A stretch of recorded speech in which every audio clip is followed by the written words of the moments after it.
الحمد لله ذي المجد والعلا والهيبة والثناء والكبرياء والعلا خالق الأرض والسماء فالق الحب والنوى مالك يوم الحشر والجزاء ماهي الذنوب والخطا سر الله المكنون در الله المحزون علم ما كان وما يكون نور الأفئدة والعيون سرور القلب المحزون نحمده ونستعينه ونستغفره ونؤمن به ونتوكل عليه ونعوذ بالله من شرور أنفسنا من سيئات أعمالنا من يهده الله فلا مضل له ومن يضلله فلا هادي له ولا ند له ولا زد له ولا والد له ولا ولد له ولا ولد بلد جلد جسد يسب صاحب ليت له ولا وسيم جسيم رزيم نزيم نازم منازم لا ولا مناظر له ولا منازم له ولا مقابل له ولا مساوي له ولا جسيم جسم جسم جسم لا ولا كسيم قسم قسم قسم لا ولا فريق فرق فرق لا ولا مثيل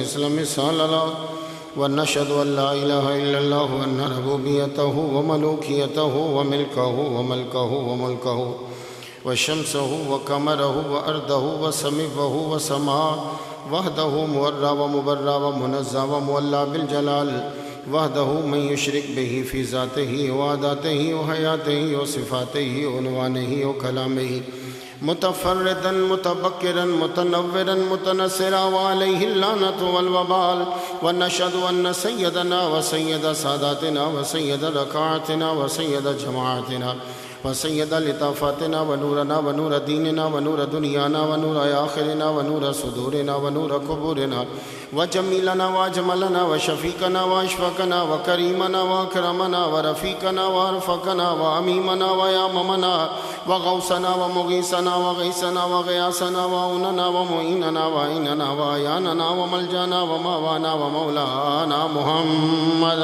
صلی علی محمد وعلی آل محمد۔ اے اللہ ہمارے نبی پہ اتنی مرتبہ صلاۃ و سلام بھیج جتنے آسمان کے تارے ہیں۔ اے اللہ ہمارے نبی پہ اتنی مرتبہ صلاۃ و سلام بھیج جتنے صحرا میں ریت کے ذرے ہیں۔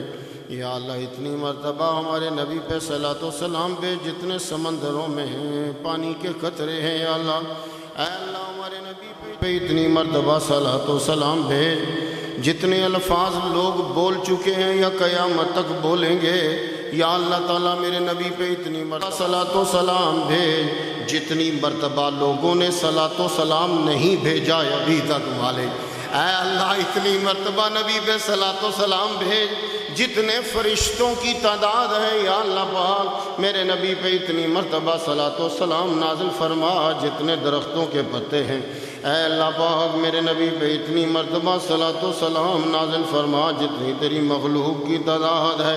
قصہ مختصر، بات ختم، عاجزی کا اظہار، تیری بات بارگاہ میں گزارش، بے شمار بے حساب میرے نبی پہ صلاۃ و سلام نازل فرما مالک۔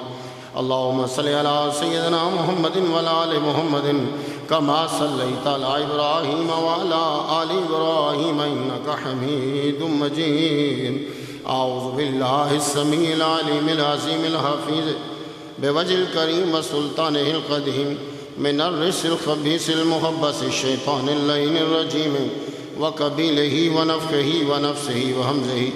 بسم اللہ الرحمن الرحیم۔ یسبح للہ ما فی السماوات وما فی الارض الملک القدوس العزیز الحکیم۔ صدق اللہ مولانا العلی العظیم وبلغنا رسولہ النبی الکریم ونحن علی ذلک لمن الشاہدین والشاکرین والحمد للہ رب العالمین۔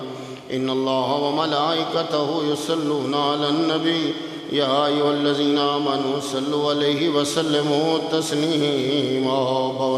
گرامی قدر واجب الاحترام بزرگوں، نوجوان بھائیوں، عزیز بچوں، علامہ پروفیسر ڈاکٹر نثار صاحب اور سید عبدالرحمن شاہ چند پیر سرکار، ہماری محفل کی زینت وہی لوگ ہوتے ہیں جو صاحب علم ہوتے ہیں۔ جناب حضرت علامہ اسد صاحب یہ مدرس ہیں پیر محل شریف کے، بہت بڑے مدرسہ کے، آج ہماری محفل۔ اس کے علاوہ ہمارے علی ساؤنڈ والے یہ 30 سال سے میرے لیکچر کو ریکارڈ کر کے دنیا میں پھیلا رہے۔ جب میں نے تقریریں شروع کی تھیں 89 جنوری میں پہلا خطبہ میں نے دیا مدرسے سے فارغ ہونے کے بعد. تو یہ اس وقت کے لیکچر ریکارڈ کر یہ یہاں سے نہیں آئے، گجرات سے آئے ہیں. اس کے علاوہ ہمارے نوید شاہ صاحب، میں سمجھتا تھا یہاں رہتے ہیں پیر مال سے جمعہ ادا کرنے کے لیے. ہمارے عمران ساجد صاحب ہیں، یہ نیسلے میں مینیجر. اور طور صاحب کا آنا تو بہت ضروری ہے، کیونکہ طور نہیں ہوگا تو تجلی کیسے ہوگا. اور ہم تو اس نبی کے ماننے والے ہیں کہ جن کی گلی میں ہر ذرہ طور ہی کا نقشہ دیتا ہے، لیکن فرق یہ ہوتا ہے کہ وہاں جلالی تھا، یہاں جمالی ہوتا ہے. آپ نے کبھی غور کیا ہمارے درود شریف میں کیا ہے؟ اللہم صلی علی سیدنا محمد کما صلیت علی ابراہیم. اے اللہ پاک رحمت نازل فرما. اللہم صلی علی سیدنا محمد، حضور پر رحمت نازل فرما. کس طرح؟ کما صلیت علی ابراہیم، جیسے تو نے ابراہیم علیہ السلام پر رحمت نازل فرمائی. حالانکہ سب سے زیادہ ہمارے قرآن میں جو نام ہے وہ موسیٰ علیہ السلام کا. آپ سے کوئی پوچھے کہ سب سے زیادہ کس نبی کا نام ہے تو فوراً بتاؤ موسیٰ علیہ السلام کا. اور آپ کی ہیلپ سب سے زیادہ کس نے کی ہے؟ موسیٰ علیہ السلام نے. نبیوں میں آپ کی ہیلپ سب سے زیادہ جو کی ہے وہ موسیٰ علیہ السلام نے کی ہے. موسیٰ نہ ہوتے تو نمازیں 50 ہوتی. اس نبی ہے تو درود شریف تمہارا یوں ہونا چاہیے تھا، اللہم صلی علی سیدنا محمد وعلی آل محمد کما صلیت علی موسیٰ. اگر ابراہیم علیہ السلام رستے میں ہوتے تو نماز 50 کیا 2-3 اور لگ جانی تھی صاحب. کیونکہ ابراہیم علیہ السلام جو ہیں وہ اس مقام پر ہیں جس کو مقام رضا کہتے ہیں. خدا کہے بچہ ذبح کر دو، وہ پوچھیں گے بھی نہیں کیوں، ذبح کرنے لگے ہی لٹا دیں گے. موسیٰ نیچے، ابراہیم قریب. ابراہیم نہیں اٹھے، موسیٰ کو نیچے سے اٹھوا کر اوپر بلوایا کہ یہ کام ابراہیم کا نہیں ہے، تو آ اوپر. اتنا پیار ہے رب کو تم سے. اسے پتا تھا تم نے 50 نہیں پڑھنی، اس لیے نیچے سے اوپر بلوایا ان کو. تو پھر تم موسیٰ علیہ السلام والی کیوں نہیں مانگتے درود؟ درود میں ان کا نام کیوں نہیں؟ یہ سرکار نے کرم فرما دیا، ابراہیم علیہ السلام کا نام رکھ دیا. کیونکہ موسیٰ جب کوہ طور پہ گئے تھے تو تجلی پڑی تھی تو کوہ طور جلا تھا. میں نے اس جگہ کو دیکھا ہے، آج بھی وہ جلنے کے نشان موجود ہیں. تو موسیٰ گئے تھے نرمی میں، گرینری میں، آگ نکل آئی. ابراہیم علیہ السلام گئے تھے آگ میں، گرینری اگائی. تو موسیٰ گرینری میں جائے تو وہاں آگ آ جائے، ابراہیم علیہ السلام آگ میں جائیں وہاں گرینری آ جائے.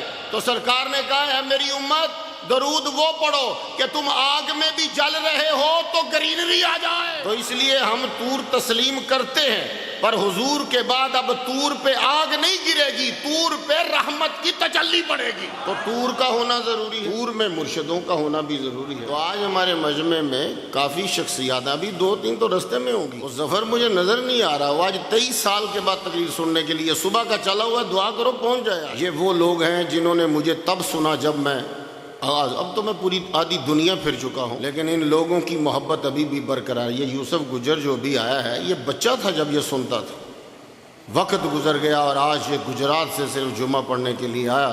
خدا تعالیٰ. اور یہ حافظ آباد سے ظہور، یہ بھی بہت پرانا سامع ہے. دعا کرو کہ جتنے آج آئے ہیں اور جو جو مرادیں لائے ہیں اللہ سب کی پوری فرمائے. لو جو تم سے وعدہ کیا تھا تمہیں نہ سنایا تو تم نے کہنا مولوی ٹرکا گیا. سورہ جمعہ ہے. جمعہ کتنا افضل ہے، فرائیڈے جمعہ کتنا افضل ہے کہ ایک سورت کے ماتھے پہ لکھ دیا جمعہ. آپ جانتے ہو کہ امریکہ کے اندر گراؤنڈ کے اوپر نام لکھنے کے لیے $1 ملین دینا پڑتا ہے. جہاں میری مسجد ہے اس کے سامنے ایک ہاسپٹل ہے، ہاسپٹل کے باہر ایک پٹیل کا اور اس کی بیوی کا نام لکھا ہوا ہے. تو میں نے ساتھ والے بندے سے پوچھا یہ جو ہاسپٹل ہے اس کے بعد ہندو کا نام کیوں لکھا ہوا ہے؟ بولا اس نے $2 ملین ڈونیشن دیا. تو $2 ملین ڈونیشن دیا تو نام اس کا اوپر لکھا گیا.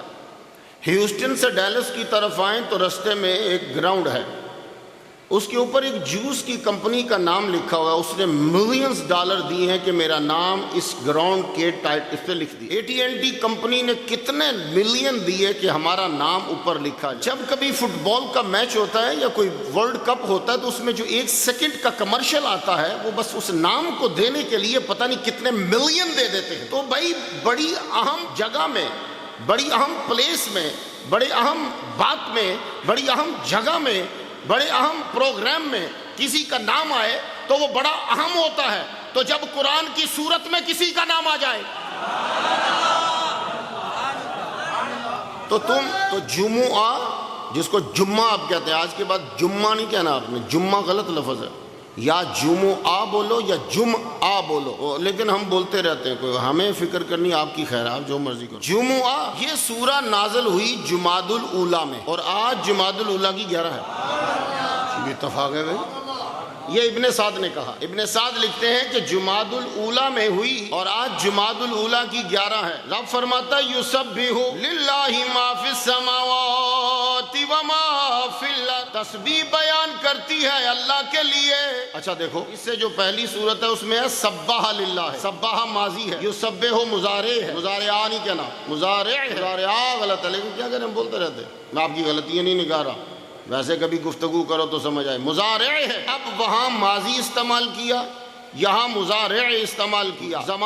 زمانے کی قسمیں ہی 3 ہیں، یا ماضی ہے، یا حال ہے، یا مستقبل، بھائی 3 ہی تو ہیں۔ تو اس سے پہلی صورت میں کہا سبح للہ ما فی السماوات، وہاں سبح ماضی بولا، یہاں یسبح مضارع بولا، تو سبح میں ماضی، یسبح مضارع میں 2 زمانے، حال اور مستقبل، تو وہاں ماضی بولی، یہاں مضارع بولا، تو دنیا والوں کو بتا دیا، خاص طور پر قرآن پڑھنے والے کو بتایا، اے قرآن پڑھنے والے تو سن لے، جب تو نہیں تھا تب بھی تسبیح تھی، تو ہے تب بھی تسبیح ہو رہی ہے، تو نہیں ہوگا ہماری تسبیح ہوتی رہے گی۔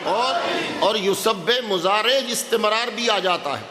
اب تمہاری مرضی ہے کہ تم یسبح ہو کا گا ترجمہ کرو یا ہوتا ہے ترجمہ کرو، تسبیح کرتی ہے کرو یا تسبیح کرے گی، اللہ ہی کے لیے ہے جو آسمانوں۔ اب ماں آتا ہے غیر ذوی العقول کے، لیکن کیا کریں کبھی کبھی اصول توڑنے پڑتے، لیکن اصول تب توڑو جب بات رب کی ہو اور اس کے محبوب کی ہو، پھر اصول نہیں توڑو، پھر جوڑ توڑو، دروازے توڑو، ہر شے توڑو، کیونکہ بات رب کی ہے اور اس کے مصطفیٰ کی ہے۔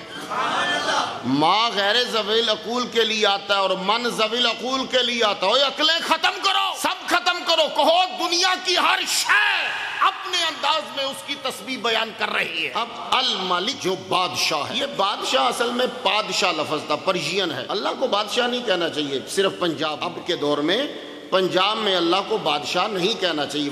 وجہ یہ ہے کہ پنجاب کی عدالتوں میں اگر آپ نے جج کو بادشاہ کہا تو وہ 6 مہینے کی فائن کر دے گا، سزا، ٹھیک ہے؟ تو پنجاب میں بادشاہ بے وقوف کو کہتے ہیں، اردو میں بادشاہ دوسرے کو اور پرشین میں بادشاہ دوسرے کو بولتے ہیں۔ تو لفظ کس معنی میں استعمال ہو رہا ہے یہ دیکھنا ہے جہاں تم رہ رہے ہو۔ وہ ملک ہے، ملک، اسی لیے ہم مالک بولتے ہیں، حالانکہ یہ بھی تلفظ ہے، الحمدللہ رب العالمین الرحمن الرحیم مالکی، یہ ملکی یوم الدین بھی ہے، لیکن ہمارے اکابر نے کہا قرآن کے ہر لیٹر کا ثواب 30 نے کیے ہیں، تو ملک بولے گا تو الف گر جائے گا، تو مالک بول تاکہ الف آئے 30 اور ملے، تو مالکی یوم الدین، وہ بھی مالک، ملک یہ بھی مالک۔ لیکن اب میں کیا کروں کہ کنگ بولوں گا تو سمجھ نہیں آئے، تو میں اللہ سے معافی چاہتے ہوئے بادشاہ الملک، لیکن میرا مالک جو ہے خدا تعالیٰ، آپ جو مالک ہو اعزازی مالک ہو، کچھ عرصے کے بعد مالک ہو، اس کے بعد آپ کی ملکیت ختم، اور قیامت کے دن تو ہے ہی کچھ نہیں تمہارے، لیکن اس نے اپنا تعارف کروایا تو کہا مالکی یوم الدین۔ پتا چلا مالک میں فرق ہے اور مالکی یوم الدین میں فرق ہے۔ تم مالک ہو، جسٹ مالک ہو، خدا مالک ہے لیکن مالکی یوم الدین ہے۔ آج تمہاری کچھ ملکیت ہے، کچھ ہے، سب کچھ نہیں ہے، کچھ ہے، تو تم مالک ہو، جی میں اس گھر کا مالک ہوں، لیکن مالک یوم الدین، اس دن تمہاری کچھ ملکیت نہیں ہوگی، اس دن اگر کسی کو ملکیت عطا کی جائے گی تو وہ محمد مصطفیٰ ہوں گے۔ الملک وہ مالک یوم الدین ہے، القدوس وہ پاکیزہ ہے، پاک ہے، نہایت پاک ہے، العزیز وہ صاحب عزت ہے، غالب ہے، الحکیم وہ دنا ہے، اس کی کوئی بات بھی دنائی سے خالی نہیں ہے۔ یہ 4 اللہ نے اپنی صفات استعمال کی، اور بڑے پتے کی بات ہے کہ یہ 4 استعمال کی اپنی صفات، اور آگے اگلی آیت میں 4 منصب بیان کیے محمد مصطفیٰ کے۔ والذی بعث، الملک کون ہے؟ قدوس عزیز حکیم، وہ جس نے بھیجا امیین میں رسولاً رسول، منہم انہی میں سے، وہ رسول کرتا کیا ہے یا کرے گا کیا؟ یتلو علیہم آیاتہ، خدا کی آیات پڑھ کر سناتا ہے، وَيُزَكِّيهِمْ ان کے دلوں کو پاکیزہ کرتا ہے، وَيُعَلِّمُهُمُ الْكِتَابَ کتاب سکھاتا ہے، وَالْحِكْمَةَ کتاب کے راز بتلاتا ہے، وَإِنْ كَانُوا مِنْ قَبْلُ لَفِي ضَلَالٍ مُبِينٍ اگرچہ تم اس سے پہلے کھلی گمراہی میں تھے۔ چار رب کی صفات، چار نبی کے منصب۔ الملک وہ مالک ہے، کیوں؟ یہودیوں نے کہا تھا کہ نبوت بنو اسرائیل میں رہے گی، رب نے کہا وہ مالک ہے، وہ چاہے بنو اسرائیل میں رکھے یا بنو اسماعیل میں رکھے۔ سارے نبی بنی اسرائیل میں ہیں سوائے محمد مصطفیٰ کے۔ ابراہیم علیہ السلام 7 نبی چھوڑ کر سارے نبیوں کے ابا جی ہیں، تو نبوت کس میں رہی؟ بنی اسرائیل میں۔ تو رب نے کہا میں ملک ہوں، تم کہہ رہے ہو کہ نبوت ہم میں رہے، میں مالک ہوں، نبی جسے چاہے بنا دوں، میں نے اپنی رحمت، واللہ یختص برحمتہ من یشاء، یہ رحمت کا معنی نبوت ہے، میں اپنی نبوت جس کے لیے خاص کر دوں جسے چاہوں۔ پہلے میں نے تمہیں چاہا، اور جب تم نے میرے نبی کا انکار کرنا چاہا، میں جان گیا تمہاری تربیت کو، تمہاری طبیعت کو، تو اب ہم بنا رہے ہیں سردار بنو اسماعیل سے۔ کیوں؟ اس لیے کہ دعا کی تھی ابراہیم علیہ السلام نے، اور وہ دعا آج قبول ہونے والی، تو نبوت ان سے لے کر ان کو دے دی۔ ہم ملک ہیں۔ آگے کہا القدوس، نہایت پاک ہیں، ہم غلط کام نہیں کرتے، ہم پاک ہیں۔ اگر ہم نے نبوت تم سے چھین کر دی ہے تو نہایت پاکیزہ کام کیا ہے، اور ایسا نبی بھیجا ہے کہ وہ خود ہی نہیں پاک، جسے ہاتھ لگا دے اسے پاکیزہ بنا دیتا ہے۔ اب یہاں ذرا رکو، علماء بیٹھے ہیں نا، تو گفتگو دیکھو بھئی، تقریر تو اب ڈاکٹر صاحب سے بھی سنتے ہیں، اب جب تھوڑا سا بڑا بھائی آیا تو کچھ بات اور ہو جائے۔ اللہ کہتا ہے کہ وہ ملک ہے، قدوس ہے، عزیز ہے، حکیم ہے۔ آگے کہا وہ جس نے بھیجا رسول کو، وہ جس نے بھیجا، یہ تعارف اللہ کا ہے کہ رسول کا ہے؟ رسول کا تعارف نہیں ہے، یہ اللہ کا تعارف ہے۔ پھر سنو، الملک، القدوس، العزیز، الحکیم، وہ جس نے رسول کو بھیجا، یعنی اللہ وہ ہے کہ جس نے رسول کو بھیجا۔ تو یہ رب اپنا تعارف کروا رہا ہے حضور کے وسیلے سے، نبی کا تعارف نہیں کروا رہا۔ ابھی بات آگے نہیں گئی، میں بتاتا ہوں۔ آپ تور صاحب نے ایفل ٹاور دیکھا ہوا، ایفل ٹاور انہوں نے دیکھا ہوا ہے، انہوں نے وہاں تصویر اتروائی ہے۔ گسٹاو آئیفل سے پوچھو تو کون ہے، تو گسٹاو آئیفل بولے گا میں وہ ہوں جس نے آئیفل ٹاور بنایا۔ احمد معمار سے پوچھو تو کون ہے، وہ کہے گا میں وہ ہوں جس نے تاج محل بنایا۔ تاج محل شاہ جہاں نے نہیں بنایا، اس نے آرڈر دیا ہے، احمد نے بنایا ہے، تو احمد جو بنائے گا ٹاپ کی چیز بنائے گا۔ احمد کو پوچھو تو نے کیا بنایا، وہ بولے گا میں وہ ہوں جس نے تاج محل بنایا۔ ہم پوچھیں نصیر الدین مراد خان سے، نصیر الدین مراد خان تو کون ہے، بولے گا میں وہ ہوں جس نے مینار پاکستان بنایا۔ تمہیں نہیں پتا ہوگا کس نے بنایا، تو سنو آج جمعے میں، نصیر الدین مراد خان کہے گا میں وہ جس نے مینار پاکستان بنایا ہے۔ ایڈیسن سے پوچھو تم کون، کہے گا میں وہ ہوں جس نے برج خلیفہ بنایا ہے۔ مجھ سے کوئی پوچھے تو میں اپنے اعلیٰ شاگرد کا نام لوں گا۔ مفتی وسیم صاحب پیر محل والوں سے پوچھا جائے وہ علامہ اسد کا نام لیں گے، یہ ہے میرا شاگرد۔ تو معلوم یہ ہوا کہ تم جب بھی اپنا تعارف کرواؤ گے تم کسی شاہکار کا نام لوگے، حالانکہ کام تم نے لاکھوں کیے ہیں۔ رب نے نبی کم و بیش 1,23,999 بھیجے ہیں، یہ نہیں کہا جب محمد مصطفیٰ کو بھیجا تو کہا میں وہ اللہ ہوں جس نے محمد کو بھیجا۔ یہاں رک جاؤ، پتہ یہ چلا کہ اگر رب نے اپنا تعارف حضور کے ذریعے سے کرایا ہے، تو جب رب اپنا تعارف کرا رہا ہے نبی کے وسیلے سے، تو تم وسیلے کے منکر کیوں ہو، تم وسیلے کے منکر کیوں ہو؟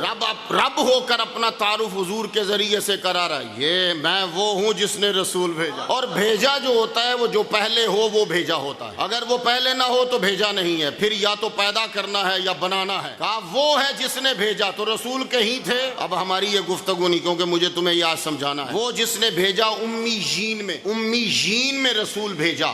لو جی، جس میں رسول آیا وہ امیین ہے۔ امی کسے کہتے ہیں؟ علامہ ابن منظور بتلائیں گے آپ کو۔ علامہ ابن منظور کہتے ہیں کہ امی اسے کہتے ہیں کہ جس نے لکھنا نہ سیکھا ہو۔ تو جب ڈکشنری، علامہ ابن منظور کا بڑا نام ہے ڈکشنری، تو جب ابن منظور نے یہ کہا کہ جس نے لکھنا نہ سیکھا ہو، تو پھر تم نے یہ کیوں ترجمہ کیا کہ امی اسے کہتے ہیں جس کو لکھنا پڑھنا نہ آتا ہو؟ یہ پڑھنا کہاں سے آ گیا پھر؟ جب امی لکھنا نہ سیکھا ہو تو پھر پڑھنا نہیں آتا کہاں سے کیا؟ تو یہ پڑھنا نہ آتا اس لیے کیا کہ زجاج نے پھر یہ کہا کہ امی اسے کہتے ہیں کہ جو اس حالت میں ہو جس حالت میں وہ ولادت کے وقت تھا، تو ولادت کے وقت نہ لکھنا آتا ہے نہ پڑھنا آتا ہے، تو اس لیے تم نے کہا بھائی میں سوال بنا کر آپ کو سمجھا آسان کر دیا۔ لیکن ذرا سن لو، ہمارے حضور ڈکشنری کی وجہ سے تم نہیں کہتے، ان کو کس لیے کہتے ہو؟ ان کو اس لیے کہتے ہو کہ وما کنت تتلو، اس لیے کہتے ہو وما کنت تتلو من قبلہ من کتاب ولا تخطہ بیمینک۔ اے محمد مصطفیٰ صلی اللہ علیہ وسلم، آپ نے قرآن سے پہلے کسی کتاب کو پڑھا نہیں ہے اور نہ ہی دائیں ہاتھ سے لکھا ہے۔ تو مسلمانوں خوش ہو جاؤ، یہ جو لڑکے بائیں ہاتھ سے لکھتے ہیں وہ قرآن کے غلط کر رہے ہیں۔ خدا کہتا ہے وَلَا تَخُطُّهُ بِيَمِينِكَ، یمین دائیں ہاتھ کو کہتے ہیں، خط رائٹنگ کو کہتے ہیں۔ اے محمد مصطفیٰ، رائٹنگ تمہیں نہیں سکھائی، تمہیں پڑھنا نہیں سکھایا، کیونکہ لوگ یہ نہ کہیں کہ یہ پرانی کتابوں کو پڑھ پڑھ کے غور کر کر کے ہمیں قرآن دے رہا ہے۔ اے نبی، نہ تو کتاب پڑھنا تجھے سکھایا، یہ نہیں کہ آتی نہیں، سکھایا نہیں، تو نے پڑھی نہیں، تو نے لکھنا یہ نہیں کہ آتا نہیں، تمہیں سکھایا نہیں ہے، کیونکہ جو چیز لکھ کے پڑھی جاتی ہے وہ زیادہ یاد ہو، اسی لیے آپ جو آپ نے یاد کرنا ہو آپ اس کو لکھو، تو جو لکھ کے یاد کی جائے وہ زیادہ پڑھی جائے وہ زیادہ یاد رہتی ہے۔ تو کہا ہے نبی تمہیں لکھنا پڑھنا، اس لیے ہم بولتے ہیں کہ حضور امی ہیں۔ کیا مطلب؟ آپ نے کسی سے نہیں سیکھا، جا کر کسی مدرسے سے نہیں سیکھا۔ اب میرا جملہ سننا اور جملہ پھینکنا نہ، جملہ اٹھا کے رکھنا۔ جملہ یہ ہے، میں جب ابراہیم صاحب کے پاس پڑھتا تھا تو میں اپنی تختی اپنی بغل میں دبا کے رکھتا تھا، قلم میں گھڑ کے اٹھا کے رکھتا تھا، تو تختی اور قلم لے جاتا تھا کہ لکھنا آ جائے۔ نبی نے سیکھنے کے لیے تختی تو نہیں اٹھائی، پر لوح و قلم اس کے انڈر رہے ہیں، سب سے بڑی تختی اور قلم اس کے ہاتھ میں ہے۔ یہ بات یہ یاد رکھیے، هو الذی بعث۔ مجھے بڑی تیزی سے جانا ہے تاکہ تمہیں شوق دلانے کے لیے پڑھ رہا ہوں۔ یتلو علیہم آیاتی، حضور تلاوت کرتے ہیں اس کی آیات۔ ہائے ہائے، حافظو خوش ہو جاؤ، اماموں آئمہ خوش ہو جاؤ، جب تم نماز میں تلاوت کرتے ہو تو نبی کی سنت ادا کر رہے ہو۔ یہ نبی کے منصب جو ہیں ان میں سے ایک ہے یتلو علیہم آیاتہ، تلاوت کرتے ہیں۔ تو وَيُزَكِّيهِمْ، اور وہ ان کو پاک کرتے ہیں، ہمارے حضور پاک کرتے ہیں۔ اب میں آسان کر دوں، آپ صاحب علم ہو، سطحی آپ کی سطح بہت بلند ہے کیونکہ بہت خطیب کو سنتے ہو، میں عرض کر جاؤں یتلو کا ترجمہ جو ڈکشنری کرتی ہے نا، مجھے مزہ نہیں آ رہا، اردو ترجمہ کر ہی نہیں سکتی قرآن۔ اب ذرا سننا کوئی تھوڑا سا، یتلو علیہم آیاتہ، وہ آیات کی تلاوت کرتے ہیں، کریں گے، مضارع ہے۔ وَيُزَكِّيهِمْ، وہ ان کو پاک کرتے ہیں، پاک کریں گے۔ اب ذرا دونوں کا ترجمہ سنا، یتلو تلاوت کرتے ہیں، یعنی حضور کے سامنے جو آ جاتا ہے تو دو طرح کا فیض دیتے ہیں، ایک زبان سے دیتے ہیں، دل کو زبان سے فیض دیتے ہیں، اس سے اذہان صاف ہوتے ہیں، اور وَيُزَكِّيهِمْ، دوسرا نظر سے فیض دیتے ہیں۔ ابھی تم رکو، میں تمہیں آگے لے گئے، سورہ جمعہ پڑھ لو تم وہی مر جاؤ، جو میرے نبی کی شان بیان کر کے رکھ دی رب نے۔ سنو، وَيُزَكِّيهِمْ، پاک کرتے ہیں دلوں کو۔ تو سرکار کے دو کام ہیں، قرآن پڑھنا اور پاک کرنا۔ اب جب قرآن پڑھتے ہیں تو رحمت کا نزول شروع ہوتا ہے، پھر نظر فرماتے ہیں تو دل صاف ہوتا ہے، اب جب دل صاف ہوتا ہے پھر قرآن اندر جاتا ہے، جب قرآن جانے لگتا ہے تو وَيُعَلِّمُهُمُ الْكِتَابَ، حضور سکھانے لگ جاتے ہیں۔ اسی لیے ہمارے اساتذہ کہتے تھے، بیٹے اگر دین سیکھنا ہے تو گناہوں سے بچ جا، کیونکہ گناہ دل کو تاریک کرتے ہیں، یہ نور وہاں نہیں جاتا۔ جب دل صاف ہوگا تو علم نور ہے، یہ تیرے دل میں جانے لگ جائے گا۔ تو نبی قرآن پڑھتا ہے تو نور کا نزول ہوتا ہے، پھر نظر کرتا ہے تو دل میں سرور ہوتا ہے، اور جب سرور آتا ہے تو پھر قرآن اندر جاتا ہے، اور جب قرآن اندر جاتا ہے تو پھر قرآن کے عقدے کھلتے ہیں، اس کو حکمت کہتے ہیں۔ وَيُعَلِّمُهُمُ الْكِتَابَ وَالْحِكْمَةَ وَإِنْ كَانُوا، اگرچہ اس سے پہلے تم کھلی گمراہ۔ لو جی اگلی آیت آج تمہاری سمجھ میں آ گئی نا، تو نبی زندہ ہے یا نہیں مجھے کسی فرقے کا نام نہیں لینا پڑے گا، تم پہ مسئلہ کھل جائے گا۔ میں بڑے ھذا من فضل ربی، میں رب کے بھروسے پہ کہہ رہا ہوں، اگلی آیت کا ترجمہ شاید ہی تمہاری نظر گئی ہو۔ وَآخَرِينَ مِنْهُمْ، یہ پیچھے تھا کہ وہ رسول بھیجا امی میں، وہ رسول پڑھتا ہے ان کو، ان پر، جن میں آیا ہے ان پر پڑھتا ہے، ان کو پاک کرتا ہے، ان کو کتاب سکھاتا ہے، ان کو حکمت سکھاتا ہے۔ اب اس کا وآخرین کا عطف اسی پہ ہے، اور سکھاتا ہے آخرین دوسروں کو، منہم انہی میں سے، لما یلحق بہم جو ابھی ملے نہیں آ کر۔ میں اس کا ترجمہ 3 بار کرنا چاہتا ہوں۔ اور وہ قرآن سکھاتا ہے، قرآن پڑھاتا ہے، پڑھتا ہے، ان کے دلوں کو پاک کرتا ہے، ان کو وہ دوسرے آخرین، آخر دوسرے، آخرت جو دنیا کے بعد ہے، جو بعد میں آئیں گے اور ابھی ان کو ملے نہیں ہیں، ابھی ملے نہیں ہیں، بعد میں آئیں گے۔ تو اب مجھے بتاؤ، حضور تو چلے گئے تھے، بعد میں آنے والے تو اب تک آ رہے ہیں، آنے والے اب تک آ رہے ہیں۔ جب آنے والے اب تک آ رہے ہیں، قرآن کہہ رہا ہے کہ یہ ان کو بھی پاک کرتے ہیں، تو معلوم ہوا کہ حضور آج بھی قرآن پڑھ رہے ہیں، آج بھی دلوں کو پاک کر رہے ہیں، آج بھی قرآن سکھا رہے ہیں۔ تم کہو گے یہ تو ایک مکررانہ انداز ہوتا ہے، نہیں، ذمہ داری ہے۔ اس وقت تو نبی کی سیٹ پہ ہوں، ان کا نوکر کتا بن کے یہاں بیٹھا ہوں، تبلیغ کر رہا ہوں۔ سنو ذرا، علامہ عبدالوہاب شرانی نے کہا، غور سے سننا، میں نے سنا، علامہ عبدالوہاب شرانی کا میں نے سنا، وہ کہہ رہے ہیں میں نے سنا علی الخواص سے کہنے لگے کہ جو مجتہدین گزر، ایک ایک جملہ سنا، خاص طور پر علامہ آپ سننا، آپ نے بچوں کو پڑھانا ہے۔ علی الخواص رحمت اللہ علیہ نے کہا، شرانی رحمہ اللہ نے سنا، کہنے لگے مجتہدین آئمہ جو ہیں، ان میں سے ہر ایک کی روح محمد مصطفیٰ کی روح سے جمع ہوتی ہے، اور یہ جب، اب ایک ایک جملہ مجھے بہت آہستہ بولا ہے، یہ جب بھی کوئی مسئلہ استنباط کرتے ہیں، مسئلے کو لکھتے ہیں، تو لکھنے سے پہلے حضور سے پوچھتے ہیں، یا رسول اللہ میری رائے ٹھیک ہے یا نہیں ٹھیک؟ سرکار فرماتے ہیں ٹھیک ہے تو لکھتے ہیں۔ تو معلوم ہوا اہل کشف وہ غوث ہے، وہ کتب ہے، ابدال ہے، ہر ایک پہ لازم ہے کہ کسی نہ کسی چاروں میں سے مجتہد کو مانے۔ ہر امام کی روح محمد کی روح سے جڑی ہوئی ہے۔ ابھی رک جاؤ، ابھی میرے دلیل مضبوط نہیں ہوئی، ابھی رک جاؤ۔ علامہ شرانی فرماتے ہیں، میں نے ایک رکا دیکھا، بہت دھیان سے سنو، ٹائم شاید مکمل ہو جائے لیکن کل طور صاحب کے ہاں مکمل کر دیں، ہمارے ابا جی کی پرانی مسجد، وہاں کل رات کو جلسہ ہے، ضرور پہنچیے گا، تو وہاں بھی گفتگو کا رنگ جوڑیں گے، نوناریہ میں مسجد غوثیہ، کل عشاء کے بعد انشاءاللہ الرحمن۔ ذرا سنیے جملہ، اب شاید یہی بات مکمل کر پاؤں۔ محمد مصطفیٰ صلی اللہ علیہ وآلہ وسلم، اچھا وہ کیا کہتے ہیں شرانی رحمہ اللہ، میں نے وہ رکا دیکھا جس رکے میں حافظ جلال الدین اسیوطی رحمت اللہ علیہ نے ایک صاحب کو لکھا کہ میں تیری خاطر حاکم کے پاس سفارش کرنے نہیں جاؤں گا، وآخرین لما یلحقوا، ذرا دھیان سے دینا، میں تیری سفارش کرنے بادشاہ کے پاس نہیں جاؤں گا، میں معذرت چاہتا ہوں، کیوں؟ میں 75 مرتبہ حضور سے ظاہری طور پر مل چکا ہوں، اور میں ان سے ملاقات کر کے استفادہ کیا ہے، مجھے ڈر ہے کہ تیری وجہ سے میں بادشاہ کے پاس گیا تو کہیں ملاقات کینسل نہ ہو جائے۔ میں توجہ علامہ اسد صاحب، آپ بھی اور سارے علماء سنو، اگلا جملہ سننے والا ہے، میں محدثین جن حدیثوں کو ضعیف کہہ چکے ہیں ان پہ میں غور کر رہا ہوں اور حضور سے پوچھتا ہوں یہ صحیح ہے کہ نہیں صحیح؟ تو جب سرکار فرماتے ہیں صحیح ہے تو میں لکھتا ہوں، تو میری ملاقات، میرا زیارت کرنا اور استفادہ کرنا بہت ضروری ہے ان سے، قوم کے لیے، اور یہ استفادہ کا محتاج ہوں اس قوم کے فائدے کے لیے، تو پوری قوم کے فائدے کو چھوڑ کر میں تیرے فائدے کی خاطر حاکم کے پاس نہیں جا سکتا۔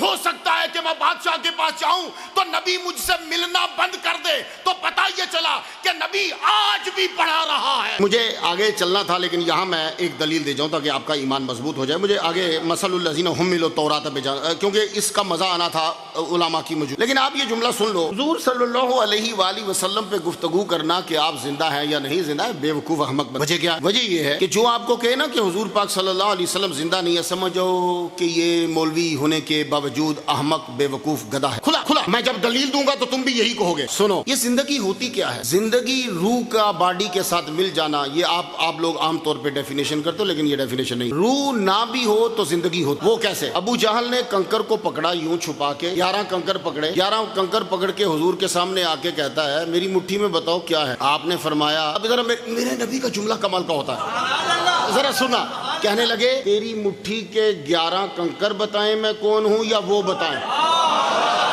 جملہ سنا کہ تیری مٹھی کے 11 کنکر بتائیں، یعنی بتا بھی دیا اور اس کو ششو پنج میں ڈال بھی دیا. وہ پریشان ہے. حضور کہہ رہے ہیں 11 کنکر بتائیں کہ میں کون ہوں یا وہ بولیں. کہنے لگا جی وہ اچھا پھر کہہ رہا وہ بتائیں، کیونکہ نبی کا گستاخ ہوتا ہی بے وقوف ہے. وہ تو چپ، نبی جب کہہ رہا 11 کنکر تو چپ ہو جا. کہتا جی وہ بتائیں. مٹھی بند تھی، کنکروں نے اندر سے بولا. حضور نے فرمایا بولو جو شے مٹھی میں ہے، بولو میں کون ہوں. تو انہوں نے بول کے کہا آپ اللہ کے سچے رسول ہیں. اس نے یوں مٹھی کھول کے چھوڑ دیا، کنکر نیچے گر گئے. اس خبیث کے ہاتھ میں رہتے تو نحوست کے اندر رہتے، کفر کے سائے میں رہتے، شرک کے سائے میں رہتے. نبی کا کلمہ پڑھا تو شرک کے سائے سے آزاد ہو. بھائی یہی تو چند پیر تمہیں کہتا ہے اللہ ہو اللہ ہو اللہ ہو اللہ ہو اللہ ہو. ذکر کرتے رہو، نبی کا نام لیتے رہو. یہ دوزخ، یہ دنیا، یہ ہر شے تمہیں آزادی مل جائے گی. پھر پرواز تمہاری ہے.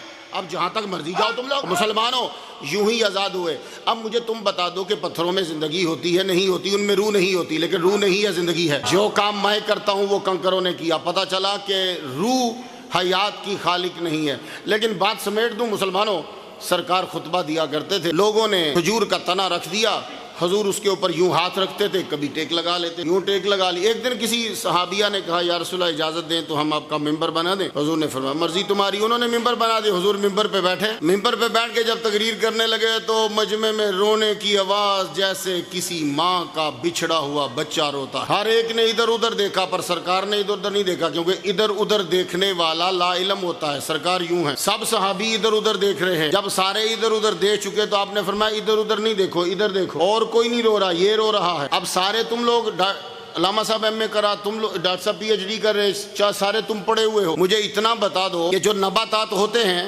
نباتات میں کون سی حیات ہوتی ہے؟ ان میں روح نباتاتی ہوتی ہے. یاد رکھنا، پودوں میں روح نباتاتی ہوتی ہے، حیوانوں میں روح حیوانی ہوتی ہے، ہمارے اندر روح انسانی ہوتی ہے. تو بھائی یہ روحیں ہیں. لیکن سرکار جمعہ پڑھا رہے ہیں، بخاری میں یہ حدیث ہے، ایسا رویا جیسے بچہ روتا ہے، ایسا رویا. تو پتہ یہ چلا کہ وہ ڈنڈ تھا. ڈنڈ اسے کہتے ہیں جو مر جائے، اس کا سر کٹا ہوا تھا، وہ تر و تازہ نہیں تھا. سرکار صرف ہاتھ لگاتے تھے، ہاتھ اس کے اوپر رکھتے تھے، لیکن جدائی میں وہ رویا. تو اب میں تمہیں اتنا ہی کہنا چاہتا ہوں، اس ڈنڈ کے اندر نہ روح انسانی ہے، نہ روح نباتاتی ہے، نہ روح حیوانی ہے، لیکن رویا اس طرح جیسے ماں سے بچھڑا ہوا بچہ روتا ہے. تو پتہ یہ چلا کہ جب اس کے اندر کوئی بھی روح نہیں ہے، نبی کے ہاتھ کی وجہ سے اس میں حیات ہے. تو پتہ یہ چلا جس نبی کے ہاتھ کی برکت یہ ہے کہ وہ اسے زندگی دے دے جس میں کوئی روح نہیں، تو خود محمد کا عالم کیا ہو. اس کے اندر کوئی روح نہیں تھی لیکن حیات تھی. تو مسلمانوں تم پڑھے لکھے ہو یار، اب تو دور بڑا ہائی ہو گیا. اب تو سمجھ آؤ، جس میں روح نباتاتی بھی نہیں، حیوانی بھی نہیں، انسانی بھی نہیں، لیکن زندگی ہے. تو پتہ یہ چلا کہ حیات کی خالق روح نہیں ہے، حیات کا خالق اللہ ہے. اب توحید والا سمجھنا کون ہے؟ ہم سب کہتے ہیں نبی زندہ ہے. کسی نے کہا کہ نبی فوت ہو گیا. جس نے کہا نبی فوت ہو گیا اس نے روح کو حیات کا خالق سمجھا. ہم نے کہا نبی زندہ ہے، ہم نے حیات کا خالق اللہ کو سمجھا. اب تم ہی فیصلہ کر دو کہ توحید پرست کون ہے. جس نے کہا نبی مر گیا اس نے حیات کا خالق روح کو سمجھا. جس نے کہا نبی زندہ ہے اس نے حیات کا خالق خدا کو سمجھا. اب خدا چاہے تو مرے ہوئے کو چلا دے. تو مسلمانوں تاجدار ختم نبوت زندہ باد، زندہ باد. تاجدار ختم نبوت زندہ باد، زندہ باد. علماء حق اہل سنت زندہ باد. جیوے جیوے حسین جیوے، جیوے جیوے حسین جیوے، جیوے جیوے حسین جیوے. تو اس لیے مسلمانوں پریشان ہونے کی ضرورت نہیں ہے. وآخرین منہم لما یلہو کی تشکیری جتنی بار مرضی پڑھ لو، تم اسی پر آؤ گے کہ حضور آج بھی پڑھا رہے ہیں. تمہیں ماننا پڑے گا آج بھی پڑھا رہے ہیں. واللہ ذالک فضل اللہ یؤتیہ من یشاء واللہ ذو الفضل العظیم. یہ فضل ہے اللہ کا جو حضور پڑھا رہے ہیں. تلاوت اللہ کا فضل، پاک کرنا اللہ کا فضل، قرآن سکھانا اللہ کا فضل، قرآن کے دلائل دینا اور جو چھپی ہوئی باتیں ہیں بیان کرنا اللہ کا فضل ہے. واللہ ذو الفضل العظیم. اب ایک بات بس سن لو تو بات مکمل ہو جائے تاکہ پھر ٹاپک کوئی اور شروع کریں اگر رہا تو. مثل الذین حملوا التوراۃ، یہ لوگ میرے نبی کو جو کہتے ہیں کہ محمد مصطفیٰ صرف ان پڑھوں کے لیے نبی ہے۔ تو سنو، تمہارے پاس تو کتاب تھی، تم نے کتاب کو کیا کیا؟ حملوا بمعنی کلفوا، مثل الذین حملوا التوراۃ، مثال ان لوگوں کی جن کو تورات کا حامل بنایا گیا، تورات پہ عمل کرنے کے لیے تورات دی گئی، ثم لم یحملوها، اٹھائی نہیں، اپنے آپ کو اس کا مکلف نہیں بنایا، کمثل الحمار، اس گدھے کی مثل ہیں، یحمل اسفار، کہ جس نے اٹھائی ہیں کتابیں۔ اسفار یہاں کتابیں بھی آ سکتا تھا، لیکن کیا خوبصورت ہے یار، پیچھے حمار آیا، آگے اسفار لکھ دیا۔ یہ مزے بھی کبھی لیا کرو، یہ نہیں کہا یحمل التوراۃ، نا کمثل الحمار یحمل اسفار، تو اسفار یہاں کتابوں کے معنی میں آیا، کتابیں اٹھائی۔ یہ گدھے کے لیے کیوں کہا؟ یہ کیوں کہا کہ یہ گدھے جیسے ہیں؟ وجہ یہ ہے کہ گدھا صاحب علم نہیں ہوتا، تو گدھے کے اوپر کتابیں ہوں تو اسے کوئی فائدہ نہیں، صاحب علم نہیں۔ کہا یہ لوگ گدھے سے بھی بدتر ہیں، کیوں؟ اس کے پاس علم نہیں ہوتا، صرف کتاب ہوتی ہے، ان کے پاس تو محمد مصطفیٰ کی ساری صفات ہیں۔ تورات پڑھنے کے بعد انہوں نے پھر ہمارے نبی کو کیوں نہیں مانا؟ مثل القوم الذی کذبوا بآیات، بیسا، لفظ بیسا نے کہا اس سے بھی زیادہ برے ہیں، گدھے سے بھی۔ کیوں؟ اس لیے کہ گدھا نبی کو جانتا ہے۔ حضور صلی اللہ علیہ وسلم جلوہ فرماتے، گدھا آیا، سلام کیا حضور کو، یا رسول اللہ میں اس نسل سے ہوں، ہمارے آباء و اجداد ہی کا ایک گدھا تھا جو عیسیٰ علیہ السلام کی سواری بنا، آپ آخری نبی ہو، میں اس گدھے کا آخری بچہ ہوں۔ وہ ایک گدھا، سرکار نے گدھے پہ سواری کی، اس نے خود آ کے کہا یا رسول اللہ جو عیسیٰ علیہ السلام کے نیچے تھا میں اس کی اولاد میں سے آخری ہوں، آپ نبی آخری، میں نبیوں کا غلام جو خاندان اس کا آخری، مجھے اپنی نوکری میں رکھ لیجئے۔ لو جی، پھر اس نسل کا کوئی باقی بچا نہیں ہے، اس نسل کے گدھے ہوتے تو با ادب ہوتے، پتہ نہیں یہ کھوتے کہاں کے ہیں یہ گدھے، اس لیے رب نے کہا بیسا، یہ کھوتوں سے بھی بد۔ اب آخری بات سن لو، رب نے جب یہ کہا تو معلوم ہوا کہ تورا میں اور ان کتابوں میں سرکار کی تعریف موجود۔ اب یہ ہمیں حوالہ دینا پڑے گا ورنہ یہ شور مچا دیں گے۔ تعریف جو ہے وہ ان کی، یہ بائبل ہے، انہوں نے ساری اکٹھی کر کے اس کا نام بائبل رکھ دیا، ٹھیک ہے؟ تو اس میں عیسائیوں کی، یہودیوں کی ساری کتابیں اکٹھی ہو گئی، یہ انہوں نے خود لکھی ہے، کوئی پتہ نہیں ہر 10 سال کے بعد بدل دیتے ہیں، لیکن پھر بھی دیکھو چونکہ ہمارا قرآن ہے اس لیے میں سننا ذرا۔ یہ ڈیوٹرانومی ہے، ڈیوٹرانومی کا باب جو ہے وہ 18واں ہے، اور اگر آپ سے کوئی پوچھے کہ اس کا سائن نمبر تو وہ بھی 18واں ہے۔ A prophet I shall raise up for them from the midst of their brothers like you, and I shall indeed put my words in his mouth, and he will certainly speak to them all that I shall command him۔ وہ محمد، وہ نبی، یہ profit کا نا، وہ I shall raise up، میں اس کو اٹھاؤں گا for them، ان کے لیے، from the midst of their brothers، ان بنی اسرائیل کے بھائیوں میں سے۔ تو اب سارا یہ کوئی اتنی مشکل انگلش نہیں ہے، یعنی وہ محمد مصطفیٰ ہوں گے ان کے بھائیوں میں سے۔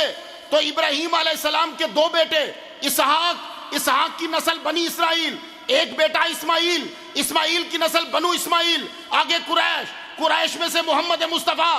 تو رب نے یہ کہا وہ نبی آئے گا اور آئے گا ان کے بھائیوں کی نسل سے۔ دیکھا، جتنا مرضی مٹا لیں یہ کبھی مٹا نہیں سکتے۔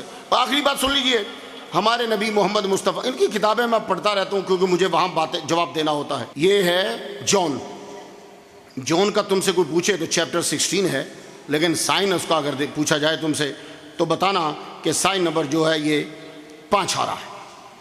These things however I did not tell you at first، میں نے یہ باتیں تمہیں پہلے نہیں بتا، because I was with you، کیونکہ میں تمہارے ساتھ تھا، کیوں بتاتا؟ but now، لیکن اب I am going to him that sent me، میں اس کے پاس جا رہا ہوں جس نے بھیجا تھا۔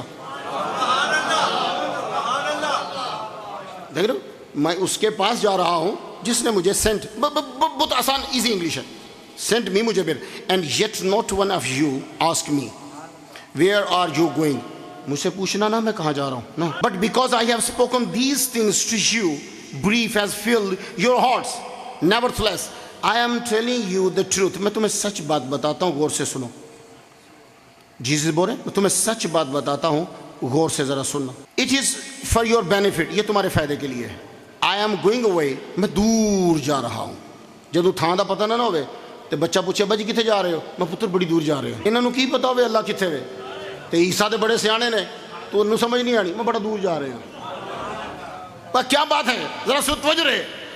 تو I am going away for, کیوں جا رہے ہیں؟ فار کیوں. اف آئی ڈونٹ گو اوے, اگر میں دور نہیں جاتا, the helper will by no means come to you, وہ جو میرے بعد آنے والا تمہارا مددگار ہے وہ نہیں آئے گا. میرا جانا ضروری ہے, میں جاؤں گا تو وہ آؤں گا. یہ نہیں کہہ رہے کہ میں مروں گا تو وہ آئے گا. یہ نقطے عیسائی کا ابا نہیں نکال سکتا جو میں نکال رہا ہوں. یہ بائبل پڑھنے جو میں نقطے نکال رہا ہوں وہ اس کا باپ نہیں نکال سکتا کہ جاؤں گا ہے مروں گا نہیں. تیری کتاب ہی بول رہی ہے کہ عیسیٰ سولی پہ نہیں چڑھا, تو کہے کا ماما عیسائی ہے؟ تو کس چیز کا عیسائی ہے؟ ہم سے سن. یہ ابھی انہوں نے ہمارا قرآن جلا دیا. بارہا جلایا. اس وقت میں کینیڈا میں لیکچر دینے گیا تھا. اب میرا جملہ سننا ذرا اور محظوظ ہونا. میں نے کہا سنو, کتنے بے وقوف ہو تم کہ تم نے ہمارا قرآن جلا دیا, لیکن تمہاری بائبل کو آج بھی میں اٹھا کے رکھتا ہوں. کیوں؟ بھلے سے جیسا بھی ہے جیزز ہے پر عیسیٰ کے ساتھ تو ہے. میں عیسیٰ کا احترام کرتا ہوں, میں یعقوب علیہ السلام کا احترام کرتا ہوں, میں یوسف علیہ السلام کا احترام کرتا ہوں, میں اسحاق علیہ السلام کا احترام کرتا ہوں, میں بیوی مریم کا احترام کرتا ہوں. بھلے سے تمہاری کتاب میں ان کی صورت نہیں ہے, میں احترام کرتا ہوں. میں سب کا احترام کرتا ہوں. میں احترام اس لیے کرتا ہوں کہ ہمارے نبی نے جن کے نام لیے ان کے نام ان میں ہیں. اور ظالموں, تم کیسے عیسیٰ کو ماننے والے ہو؟ ہمارے قرآن میں عیسیٰ ہے. جب تم نے قرآن جلایا تو عیسیٰ کو جلایا. جب تم نے قرآن جلایا تو مریم کو جلایا. جب تم نے قرآن جلایا تم نے ان کی امی کو جلایا, عیسیٰ کی نانی کو جلایا. جب تم نے قرآن جلایا تم نے موسیٰ کو جلایا. تو قرآن کے ماننے والے با ادب ہیں, قرآن جلانے والے بے ایمان ہیں, بدتمیز ہیں, بے ادب ہیں. آج اب آپ کا ٹائم ہوگا. میں جمعے میں میرا ریکارڈ ہے امریکہ میں, میں اسی وقت نماز کھڑی کر دیتا ہوں. آپ لوگوں کی محبت کی وجہ سے میں ٹائم کچھ لے گیا. میں معذرت چاہتا ہوں, بات کو یہیں سٹاپ کر رہا ہوں, آگے پھر چلائیں گے انشاءاللہ. وآخر دعوانا الحمدللہ رب العالمین.